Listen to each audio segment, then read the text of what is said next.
Good afternoon, Dodgers. It is May 30th. I hope that you're having a great weekend. It's beautiful outside. This is your Dodger update. I apologize that you won't see my video. My webcam has broken, but a new one is on order for next week. So we're going to go ahead and start with some updates from the state of New Jersey. You've probably been tracking. There's been quite a bit of announcements, quite a few announcements this week. Governor Murphy, especially yesterday, has clarified quite a few openings, which is a great sign for us and for our schools being able to open, for our programs being able to run. So we've got youth camps opening, childcare services, organized sports, all kinds of stuff going on. So we're really getting hopeful here. This is a good sign. So please stay on the hand washing. Please continue to wear masks. Avoid unnecessary exposure, but certainly enjoy the eased restrictions. And I really look forward to being able to get back to normal, and hopefully that will happen very soon. As far as district updates, we had the State of the Schools address, and you can catch the slideshow here off the PDF that I'm sending to everybody. The recording is going to be shared this week. The short version is our schools are doing great. Our students are doing really well. We've highlighted a wide variety of angles through the data to look at how our schools are progressing, and it all looks very strong. There are, of course, areas for continued improvement, which we have identified. But the honors are great, the rankings are great, kids are going to great schools, they're getting accepted at great schools. So we're really pleased with how things are progressing, and we're excited for many good State of the Schools addresses to come.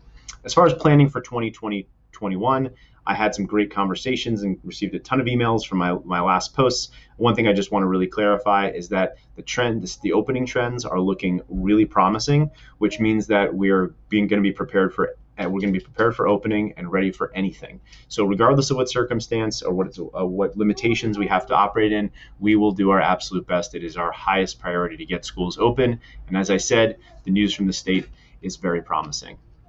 So for upcoming events, please note that this is the last weekend to do the Madison 5K run walk. Remember, there's also a 1 mile option if you want to participate. We've got great registration, so let's make this a record-breaking MEF 5K.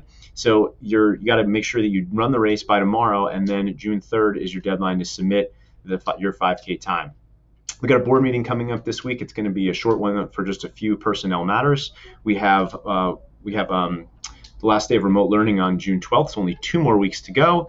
I would like to share that we will be having 5th grade drive-through clapouts at MHS on June 12th. We're really excited about that. And we have a board meeting on the 16th.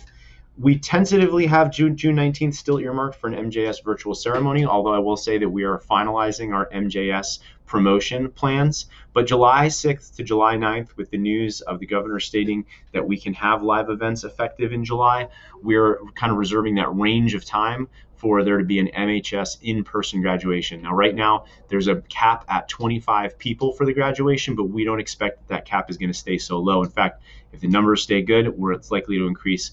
If we have to do multiple ceremonies, fine. If we have to modify the ceremonies, fine. We'll do whatever we need to do. Our graduates deserve an in-person graduation, and that is what we are planning for. Oh, and as far as the date is concerned here, please just stay patient on that date. We're just finalizing the plans now. We want to try to find a date that's best for everyone. And then wellness tip, one of the things that came out of the State of the Schools address was that in language arts, an interesting gap that we have is that our boys and girls seem to have a pretty significant disparity in terms of their performance. So the girls significantly outperform the boys in language arts. And we also know just through trends that that often girls get into reading a little sooner than boys do. So I've just provided some recommendations from my boys as some of their favorite book series. Book series are fantastic in that if your child really enjoys them, they can continue to enjoy many books that are very much like them.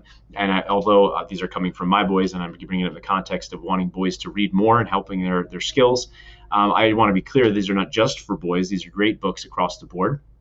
And I hope that your kids, if you have younger kids, would really enjoy reading them. So Dogman by Dave Pelkey, if you haven't seen that, he's done Captain Underpants, but this is his book series that's for a little younger grades, a little younger ages. They're hilarious. As an adult, I enjoy reading them. They're comic book style, and there's 8 of them. So please, if you got a young reader, an emerging reader, that's a great way to get started.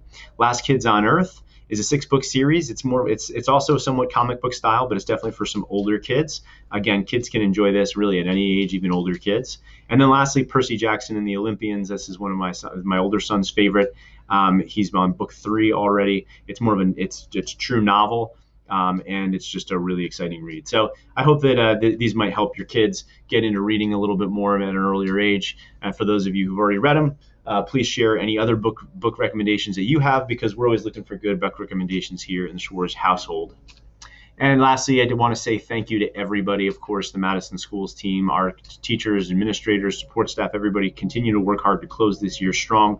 All of our essential workers for all the great work that they're doing, and of course, all the community efforts that are going on. So we want to thank everybody for their great work. Please continue all that great work.